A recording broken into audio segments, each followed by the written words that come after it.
Hi, I'm Connie from Prosperity Finance, sharing the best financial tips so that you can be more successful with achieving your financial goals. Today, you can see I have a really special guest. Thank you. Her name is Allbright. Thank you. Allbright, I'll give her an introduction. Allbright is a chartered accountant and also a very experienced property investor.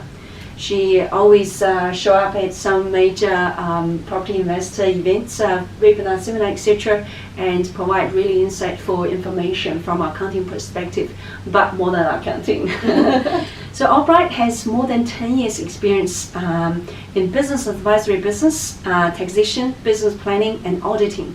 And she also she was a property coach, right? Yeah, Right. so I think your skill sets are really unique because a lot of accountants doesn't really have the property investment experience. So when they provide advice to clients, it's quite limited. So it's really good that you have both skills. And thank you for your generosity to come to our channel. Today we have a really hot topic. Normally we have clients come to us and say, hey Connie, I want to upgrade home. For whatever the reason, I can't live here anymore because my kids start school and I want to go to a good school zone. Everyone, is working for kids, right, Yes. these days. But obviously there's other reasons for upgrading home. And normally they can afford, buying the home and get the finance without selling the old home. In that situation, apart from me advising the finance side, I normally suggest clients to actually get a specialist accounting advice, because if you don't plan well, potentially there are some implications such as asset protection and tax efficiency, but there's more. So I normally refer clients to their accountant and get some good advice. Without further ado, so you have a case study for us to help the understanding. Can you give us a little bit intro about the case study? Sure.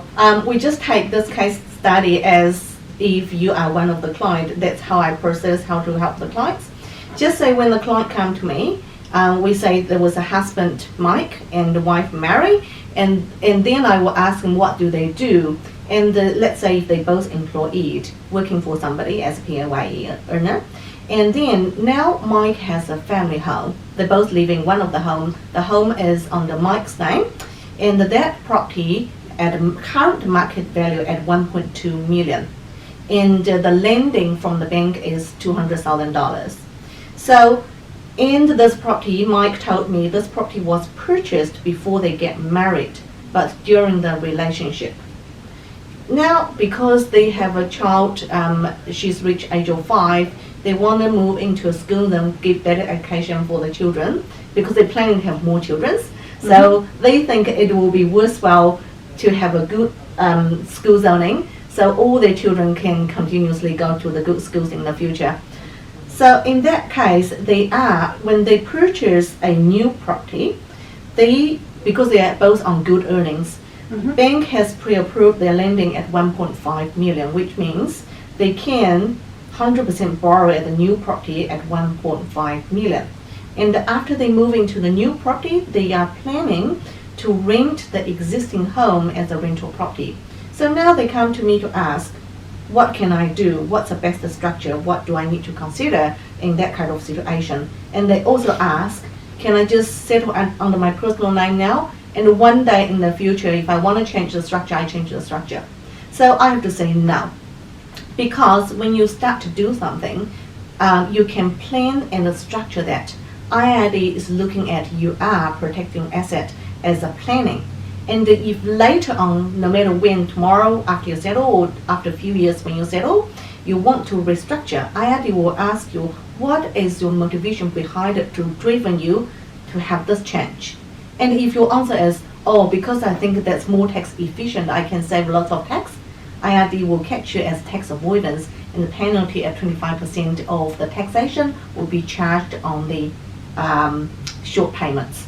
So we have to seriously consider what we need to do in advance instead of doing that later stage.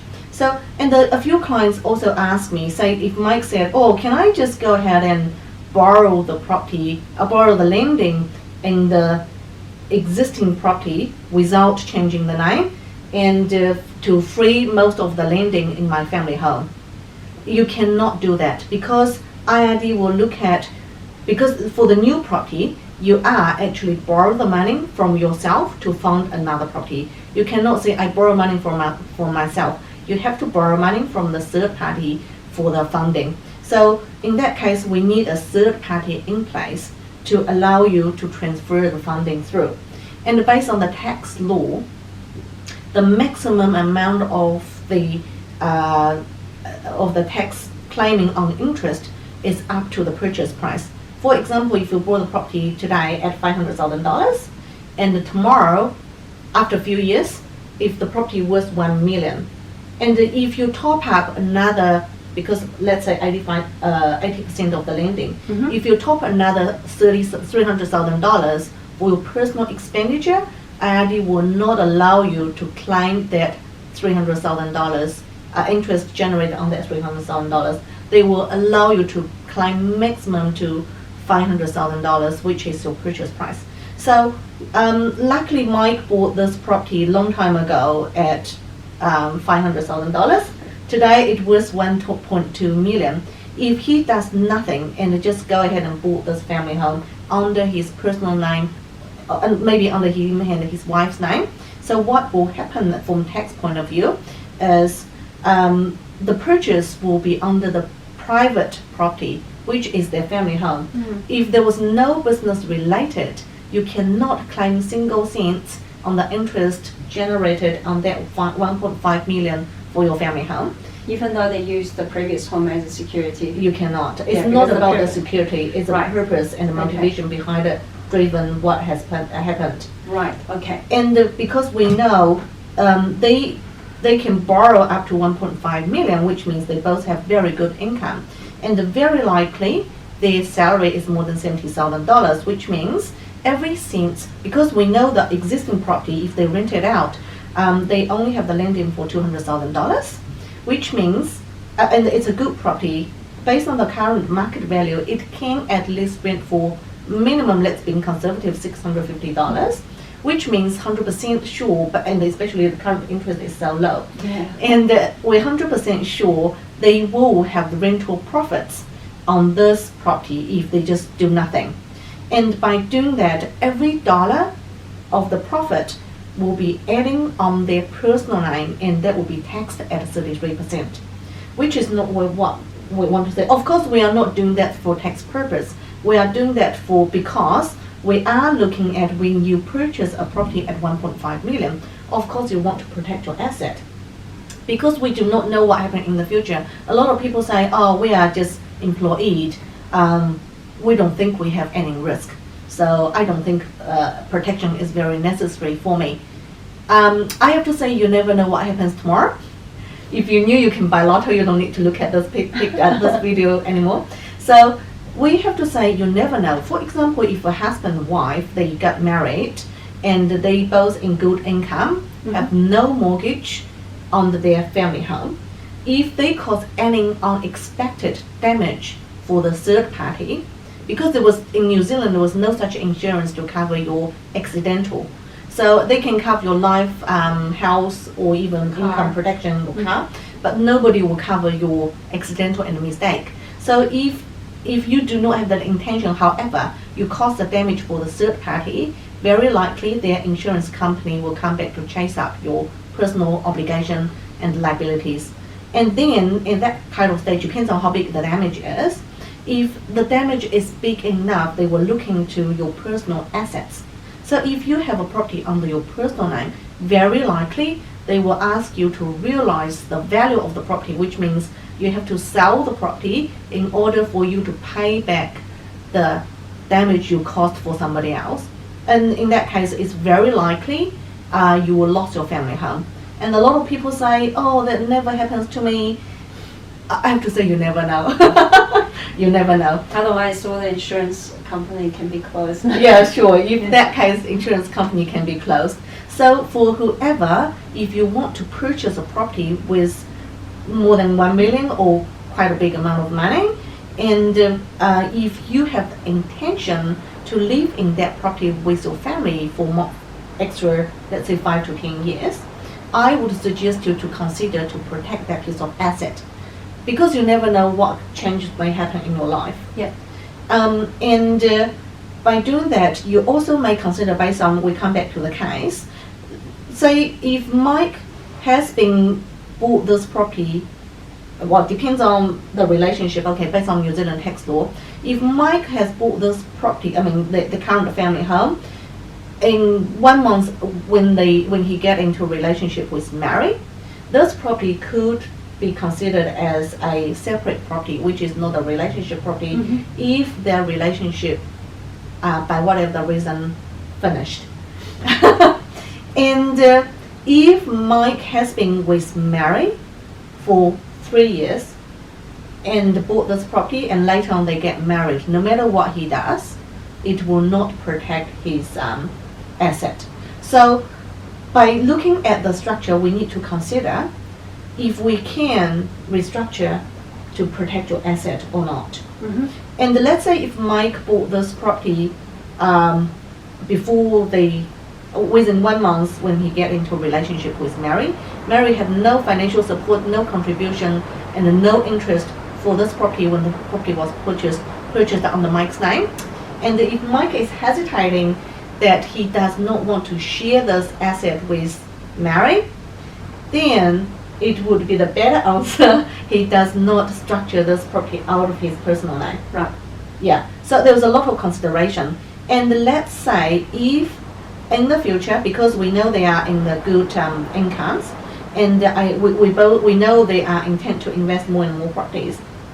So after they bought this property, let's say in the future, Mary is not a New Zealand resident, which means that she doesn't hold New Zealand passport, and maybe she doesn't stay in New Zealand for 183 days, and she's maybe even not a resident or tax resident. So in that case, if she jointly together with Mike to purchase the property, if it's a family home, it's okay because there was a relationship exemption. Yeah. However, if they are going to purchase more properties in the future for investment purpose or for construction or development purpose, there will be OIO issue. Overseas Investment Act will catch them, and they have to go through OIO to think through application before they can go unconditional on the sale and purchase agreement.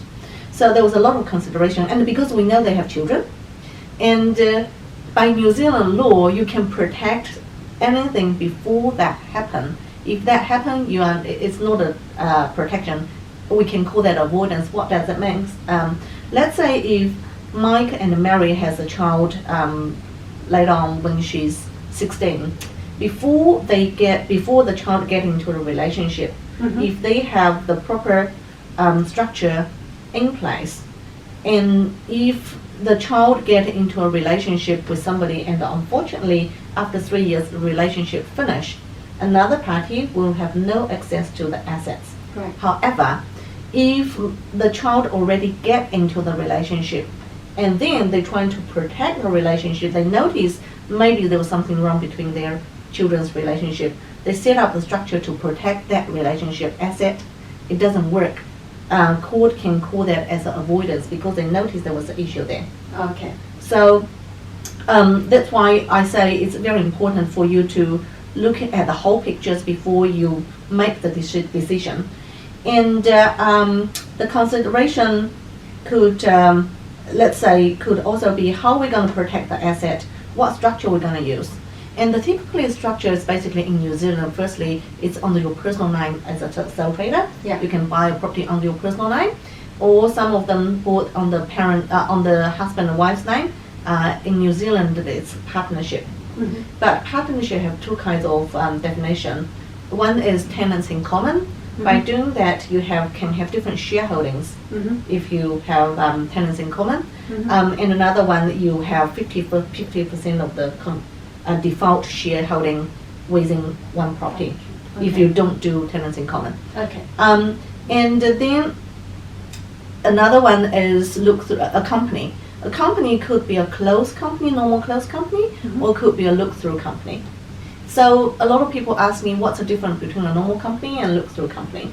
So I'll give you an example. Let's say if you have one property, after the loss ring fence rule has been taking effect from last year, 1st April 2019, it does not give you a huge difference if you only have one property in the company. Right. However, if you intend to build up your portfolio, have multi-properties within one company, it does matter. So what happens is, let's say if you have 5 properties in one company, and for whatever reason, you sold one property, and if that property does not subject to bright light test, does not subject to any other income, is not on the revenue account, which means it does not have to pay income tax, and it generate sufficient amount of the capital gain. So if the property has been holding in a closed company, which is a normal company, the shareholder are not able to take the benefit, which is a capital gain, out of the company unless they sold all the properties in the company and the company wind up, or they restructure the whole thing into another entity and close down those company. However, at the time of the restructure, the question comes again. IRD will ask you, why do you want to do that? And if your answer is, so I can get tax benefit, Never mention tax. so it will be tax avoidance. And if it's a look-through company, if you have 5 properties, same case, if you sold one, you can take the capital gain out of this company, because a look-through company by company law, it trading as a company give you the limited liabilities for the shareholders, and in the tax law, it's trading as a partnership, which you can take the benefit, which is your profit and loss or the capital gain out of the company. And then another structure is a trust.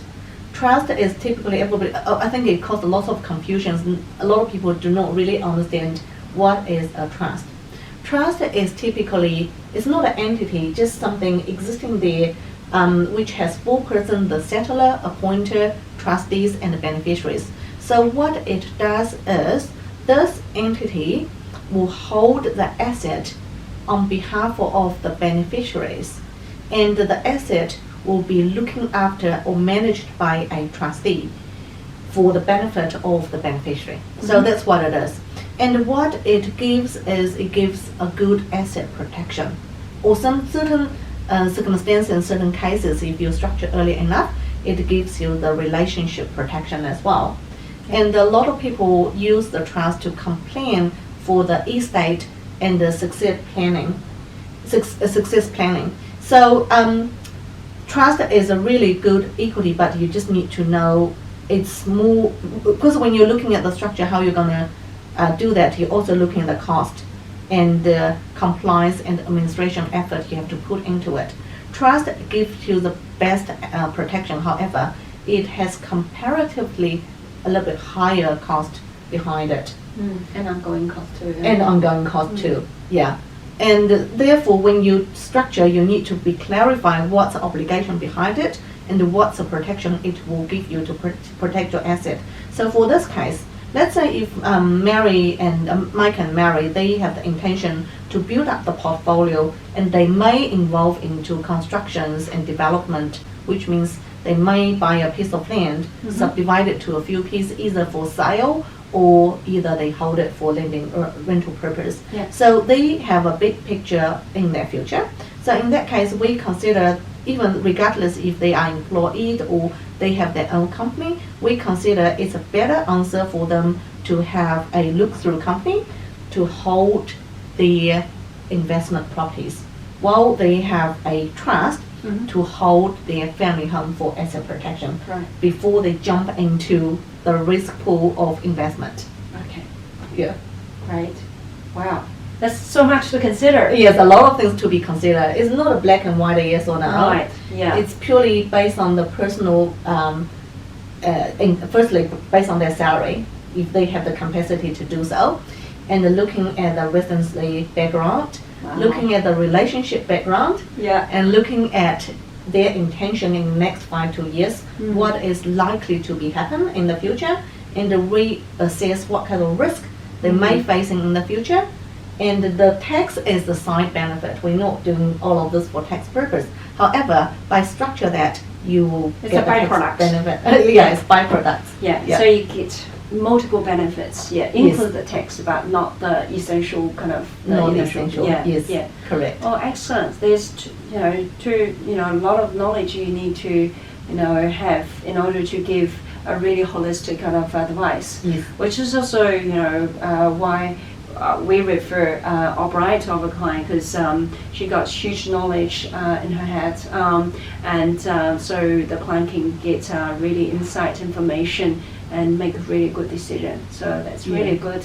Okay, so we answer some common kind of question, like why not we just use the old home as a security that way to minimize tax? So you answered that. Thank you. And you also mentioned about the time of the restructure.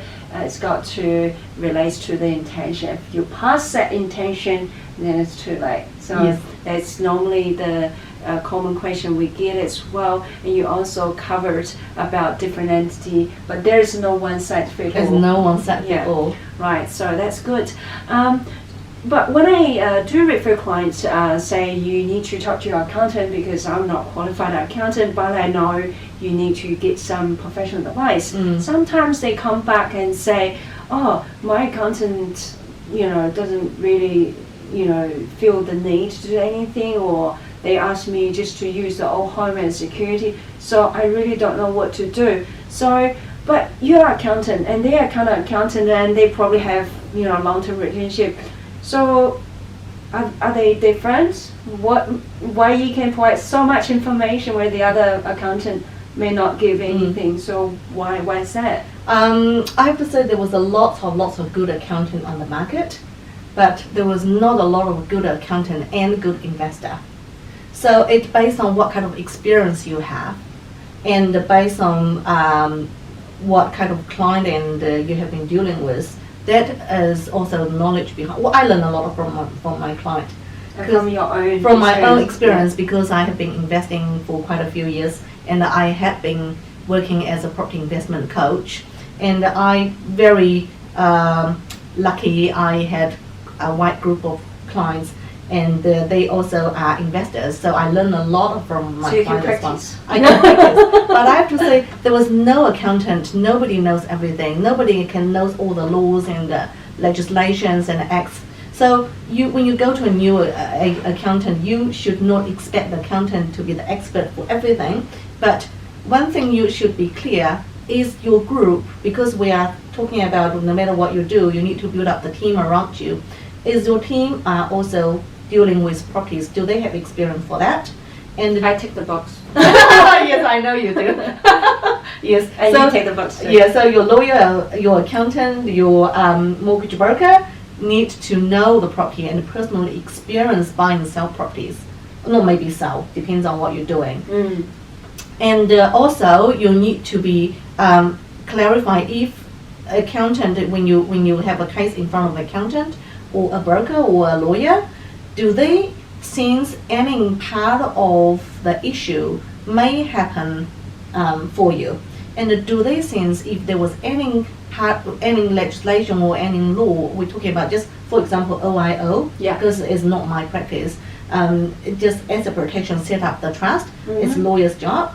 So do they sense if you have the necessary to go through that angle, and do they know and they can refer you to a good person, a reliable person to complete the whole process? That's very important. Right, yeah. Yes. So maybe your accountants are really good at preparing your financial statements, but they not necessarily have the experience of property investments or tax structure, that kind of thing.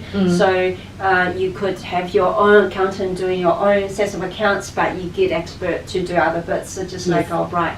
So what kind of service do you offer, Allbright, as your practice? I currently offer all the normal accounting practice, and because I'm a property investor, so I have a bad habit. Whoever comes to me, I will go through their portfolio and give advice, a little bit of advice and suggestion on their investment. Wow. That's a bonus. That's a bonus, but that's just my bad habit. Because I was a coach, Yeah. So I'm just so getting used to whoever You comes. just can't, you know, I just not can't. asking. Yeah. Yeah, just It's also just showing, you enough. know, you're really responsible for your clients and just want to make sure, you know, they consider everything, you know, that's really good. Yeah. Yes, because I'm a coach, I was a coach, so I just want to push everybody go through the journey to build up the portfolio. Because based on my experience in New Zealand, because I've been through so many training courses globally and looking at how people can build up the wealth, and at certain stage I was thinking buy and sell business in New Zealand. However, I went to the course from Keith Cunningham, and we realized, well, it's a good idea to do it in States or Australia, because you can work hard to build up your business from 0 to 1 million within quite short period of time. But we know in New Zealand, if you want to build up a business with 1 million revenue, I have to say, if you're really, really working hard and have resources and have funding, it will take you very fast, probably 3 to 5 years. Tell me about it. I'm still not reaching. I know, but I mean, because I'm just give an example, that person would have enough resource, enough funding, and enough knowledge and background, and then within 3 to 5 years, enough mistakes, and then they can build up the portfolio within 1 million revenue. However, it could take longer. So I come back and then I think, no, it's probably not a good idea. So from my experience, from my client, I can see majority of the client build up the wealth from property. Right. And that's the easiest, faster, and a simple way to do. Yeah, but you need guidelines. You need guidelines. You need someone mentor you. Yeah, you need mentors, you need the team around you. Therefore, that's what I mean as a property investor and accountant. I give a little bit of advice on that, and I just provide all these services for all the essential tax, GSTs, PAYEs, income tax, FBTs, and so on. Right. Yeah, and so there's really nothing you don't do as an accountant. You just offer more than like normal accountant offer. I just kind of audit from now. Okay. I previously has been doing audit and school audits for quite a few years. But more for company, for corporate, right? For individual like investor, there's no need. It's not many people need the audit, unless you are running. Gotcha. Unless you're going to charities and running non-profit. But even that, I just don't know how you find the time. So maybe that's for the next session. Great, thanks so much, Allbright. So if people want to get in touch and get your help, so what is the best way to contact you? The best contact way is just give me a call and send me email. Great. So we'll list the Allbright contact detail in below. So feel free to get in touch. If she doesn't answer your phone, maybe because she's helping another client, but she'll get back to you. So thank you so much. There's a huge knowledge, information shared with my audience. So thank you for your generosity. Thank you for your time. I guess, at the end of the day, it's really about, what's your situation, what's your goal. So you still need to get personal advice. So yeah, if you have any question, please don't call me. Contact her. Okay. And call her as well. Afterwards, get a loan. Yeah, on the lending. Yeah. Great. Thank you again, Allbright, and thank you for your time as well. I hope you find it useful. If you like our video, please feel free to subscribe our YouTube channel if you haven't done it so.